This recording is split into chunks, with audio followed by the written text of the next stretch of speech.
J'étais dans mon lit et donc avant de m'endormir, j'ai eu des flashs de ce que je pouvais faire comme un petit tableau vivant, quoi. Et j'ai eu un flash de quelqu'un qui allait faire Hitler, je savais que ça allait de Mathieu, et donc de faire à chaque fois un son allemand à chaque geste d'Hitler. Et puis j'ai imaginé quelqu'un qui jouissait juste à côté à chaque fois qu'il fait son signe nazi.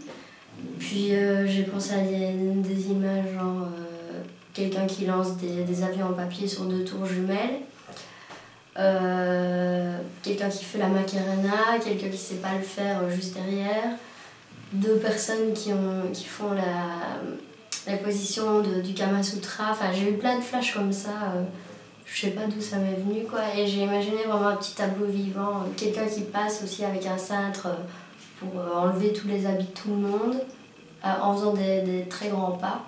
Quelqu'un qui prend des photos aussi avec son iPhone pour les mettre sur Facebook, en faisant des très petits pas pour avoir des différences de rythme dans mon petit tableau vivant. Et quelqu'un qui met une recette de cuisine juste derrière les positions du Kama Sutra. Une recette de cuisine de champignons, de cuisseaux de chevreuil au cèpe. Voilà. Et je crois que c'est tout ce qu'il y avait dans mon tableau vivant. Ah oui, il y avait aussi quelqu'un qui faisait des positions de Paris Hilton avec toujours un point d'attache contre le mur. Et voilà, petit tableau vivant, je ne sais pas comment. C'était juste avant de m'endormir, toutes les images sont venues d'un coup, quoi.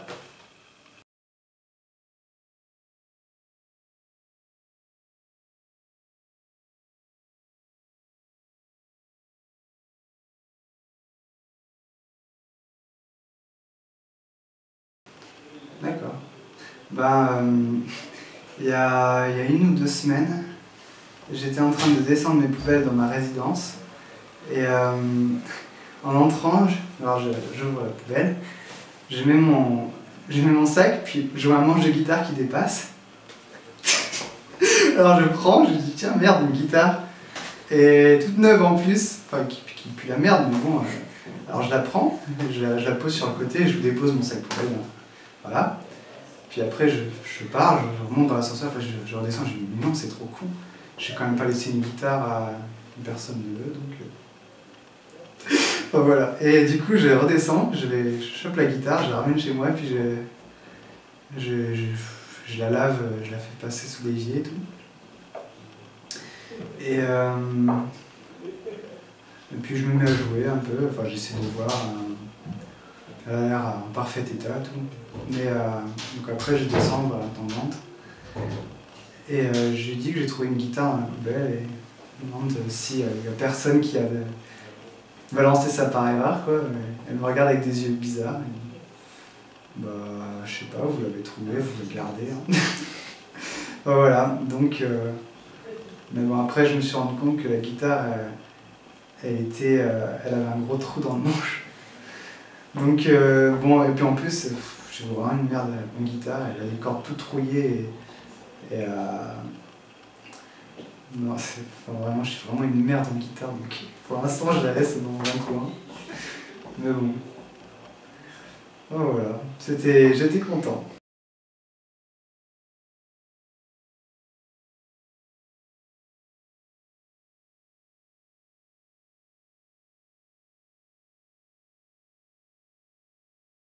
Ok.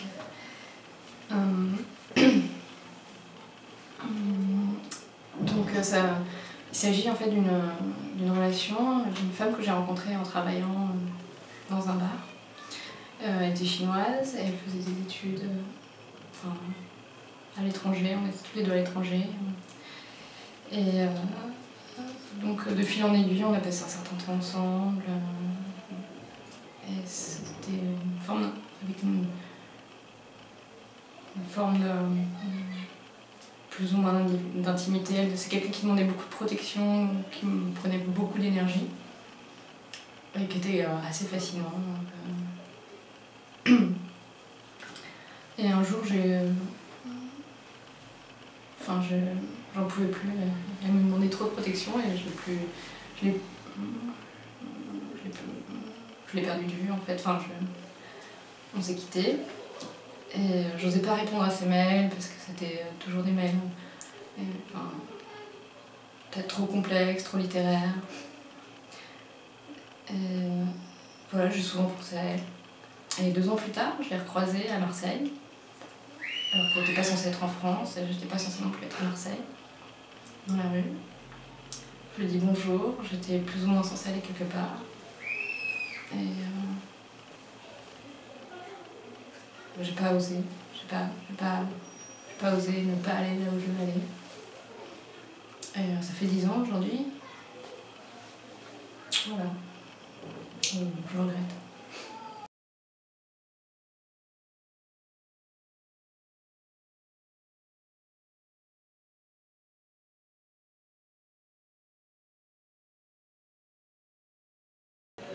Ouais, je m'en souviens, j'avais imaginé ça. Plusieurs fois, c'est des petites visions, tu sais, où tu te vois mourir, mais d'une précision très, très irréelle, j'ai envie de dire, parce que c'est pas... je t'ai raconté, j'étais au bord de ma fenêtre, et en bas de chez moi, il y a des barrières, tu vois, des barrières avec des grands pics. Et je me vois plonger la tête la première sur l'un des pics et me planter le crâne sur le pic, tu vois. C'est pas le fait de plonger, de se piquer la tête contre le pic qui est intéressant, enfin qui me fait raconter ça, mais le fait d'imaginer les conséquences de ça, tu vois. Alors, la position du corps à tel moment, comment le corps se place, se bloque là-dessus, la réaction des gens aussi, les conséquences sur la vie autour de ce moment dramatique, parce que c'est dramatique. Et en même temps, c'est excitant. C'est ça qui m'excite un petit peu, c'est savoir qu'est-ce qui se passe à ce moment-là, tu vois, quand tu te... ça te prend, quoi, ça te prend, tu te demandes pourquoi tu penses ça déjà, pourquoi tu vas t'imaginer en train de mourir.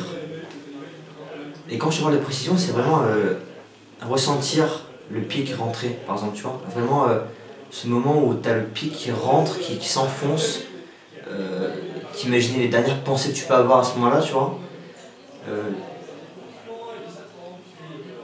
Ouais, c'est excitant. C'est excitant de savoir ça. D'ailleurs, ça fait penser à d'autres choses. Par exemple, t'as jamais pensé, tu regardes un spectacle, par exemple, un vrai spectacle où la salle est bondée, 2000 personnes, tu vois. Et tu t'imagines rentrer sur scène d'un coup comme ça. Pour rien, comme ça, d'un coup sec, tu sais. Tu sautes dessus, tu fais n'importe quoi. Et tu retournes. À ta place, je ne sais pas si on tire des œufs ou si on ne sait pas, tu vois. Mais le fait d'imaginer la conséquence de ça, tu vois. Comment les gens vont réagir à ce moment-là. Qu'est-ce qui va se passer sur scène. Ils vont tout arrêter, ils vont te... C'est excitant. Ouais, c'est excitant de s'imaginer des trucs qu'on peut pas faire, parce que tu peux pas, honnêtement, monter sur scène comme ça, alors t'es pas prévu, tu joues pas dessus, tu vois. Tu montes, tu fais n'importe quoi, déjà le fait de monter, déjà, se retourner avec tout le monde, et tout le monde qui se dit mais qu'est-ce qu'il fait là, quoi. Qu'est-ce qui se passe, c'est prévu dedans. Je pense surtout à un moment de violence à ce moment-là, tu vois. Comment les gens réagiraient, parce qu'à mon avis c'est violemment, et en plus, généralement quand tu penses à ça, c'est quand c'est une scène très profonde, où les gens sont très concentrés, tu vois, où il peut avoir que la scène, quoi. Et d'un coup tu rentres dedans, direct. Ouais, ça m'excite. C'est excitant, cette pensée, tu vois, un peu... Ces pensées où tu as droit que de les penser, voilà. T'as pas le droit de les effectuer. C'est chiant, quelquefois c'est perturbant.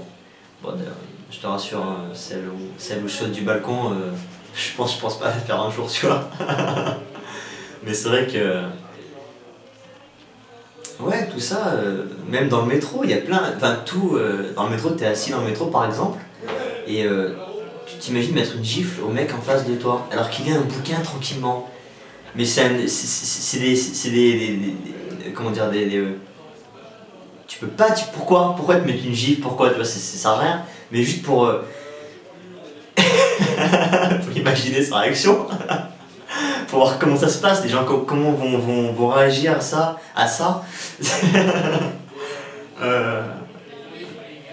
Ouais, je pourrais t'en dire plein de trucs comme ça.